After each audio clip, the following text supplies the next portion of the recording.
પાંજરાપોળ શબ્દ વાપરો જરા કઠણ થઈને. આ વૃદ્ધાશ્રમો જે બને છે ને, બનાવે એને પ્રણામ, સેવા કરે એને તો લાખ લાખ વ્યાસપીઠ વંદન કરે.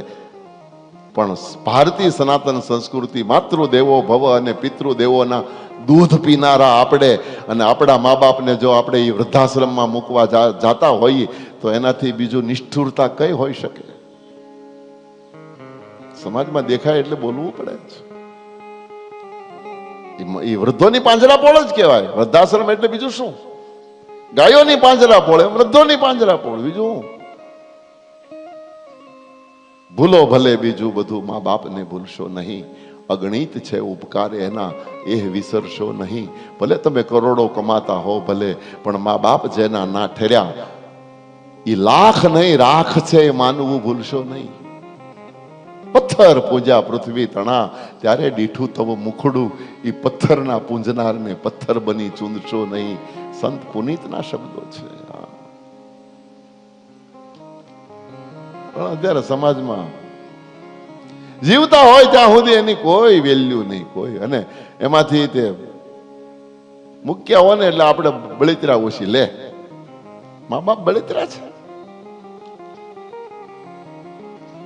કે પણ માગી માવતર ને, મારા માનભા કવિ ગોંડલ એક દુહો લખે છે કે માગી માવતર ને જેને નો પાય ટીપું છાશ. ગરડા મા બાપ એમ કે બેટા થોડીક છાશ પીવી, તડક્યો છે ને થોડો કોઠો ટઢે, થોડીક છાશ દે ને, તેને સહાય નો આપે ને ઉપદેશ દે. બેહો સાના મને આખી રાત ખોખો કરો છો. લે થોડો કઠણ થઈને બોલું છું, વેદના આવે છે ભાઈ, હું કરું. સમાજમાં દેખાય એટલે બોલવું પડે છે, બાકી બોલવાનો કોઈ હરખ નથી થતો. આ વેદના છે. માગી માવતર ને નો આપી ટીપું છાશ, પછી ઈ નાખે નેવે વાસ. પછી ખીર બનાવીને મેલપા ઘી નાખીને રોટલીયું સોળી કાગડા કાગવા કાગ કાગ. હા, માગી માવતર ને તેથી નોતી આપી તે ટીપું છાશ, અને હવે નાખે નેવે વાસ. આ મર્યા પછી હું માનડા, હવે નાખે ભલે નેવે વાસ. ઈ મર્યા પછી માનડા. હજી એક બીજો તો હું મને યાદ આવે માનભાનો, કે પાણી પાણી પોકારતો અને જેનો ઈ આત્મો જાય. બિચારા ગઢા માર માવતર હાલી સાલી હકે નહીં, ખાટલામાં છેલ્લી પથારીએ હોય, મને કોઈ પાણી આપો ને, મારું ગળું હુકાય છે. એ વખતે આ ઘડીએ માગ્યા કરે, કાંઈ દેતા નહીં, આવું બોલે. પાણી પાણી પોકારતો અને જેનો આત્મો જાય, પછી એને પીપળે હાંડે પાણી પાય. 4 વાગ્યામાં ઊભી થાય હો, 4 વાગ્યામાં આમ હાંડો લઈને સૌથી મોર ધોડે. ઓલો જીવતો તો ત્યારે તો થાય, ગ્લાસ પાયો નહોતો, હવે હાંડા ભરીને પાતો હું કામની છે. સમજાય એને, સમજવા જેવી છે ભાઈ. આ તો કે પછી પીપળે પાણી પાય. આ મર્યા પછી હું માનડા. હયાત હોય ને ત્યારે પિતાની છત્ર છાયાને સમજી લેજો. વહાલના 2 વેણ બોલીને એને નિરખી લેજો. એના હોઠ બીડા ઈ પહેલા એને હસાવી લેજો. એને ગંગાજળ, પછી તમે એને ગંગાજળ પાઈને શું કરશો? એના હોઠ બીડાઈ જાય પછી તમે ગંગાજળ ને તુલસીનું પાન લઈને ધોડો. એ હતા ત્યારે તો તે કઈ કર્યું નહીં, હવે શું કામનું?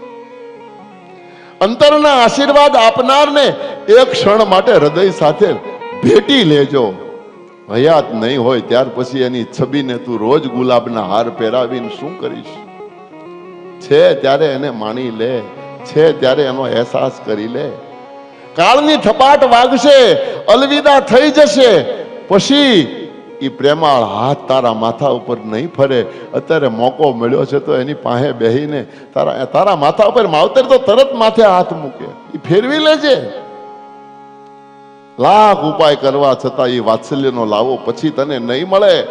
પછી બેઠક રૂમમાં તું ભલે ગમે એટલી મોટી તસવીર બનાવીને મૂક, હયાત હોય ત્યારે એના હૈયાને ટાઢક આપી દેજે. કયા અર્થમાં કહે છે? આ સંસારના કોઈ માતા પિતાને તારા ધનની જરૂર નથી, કોઈ માતા પિતાને તારી કોઈ પદાર્થ વસ્તુની જરૂર ન હોય. મા બાપને ખાલી એટલું જ હોય કે મારો દીકરો ને વહુ મારી પાસે આવીને ઘડીક મારે કંઈક વાત કરે, એના ઘરની વાત કરે, ભલે સંસારની વાત કરે, ભલે કમાણીની કરે, ભલે નુકસાનીની કરે, પણ માવતરના ખોળામાં બેહી એટલે કે ગોદ પાસે બેહી અને જે દીકરા વહુ સવાર હાજ એને 10 મિનિટ 5 મિનિટ એના હૃદયની વાત કરે ને, તો આ સંસારનું બધું સુખ માવતરને મળી જતું હોય છે. માવતરને કોઈ શેરા સુરમાની ઈચ્છા હોતી જ નથી. માત્ર 5 મિનિટ તું એની પાસે બે અને તારા દિલની વાત કર, બસ કાફી. હયાત હોય ત્યારે હૈયું ઠારી લેજે, પછી પાનખર વસંત આવે, પાનખર આવે ત્યારે પછી તું પસ્તાઈશ. અને શ્રવણ બની એના ગડપણની લાકડી બનજે. બને તો આજુબાજુના તીર્થમાં એને દેવ દર્શન કરાવી લેજે. પછી તું જાત્રાએ જઈને ન્યા પિંડના લોટના પિંડ બનાવીને ગમે એટલે ઉડાડીશ, શું કામનું? જીવતા હોય ત્યાં એને જાત્રા કરાવી લેજે. પછી એના હાડકાને તું ઘડામાં લઈ અને મોટા મોટા તીર્થમાં જઈને બોલવા જાય તો શું કામનું? તો સમજાય જાય તો બહુ મોટું. અને અત્યારની સમસ્યા છે એટલા માટે થોડોક ભાર મૂકું છું. ભૂલો ભલે બીજું બધું, મા બાપને ભૂલશો નહીં. અગણિત છે ઉપકાર એના, એ વિસરશો નહીં.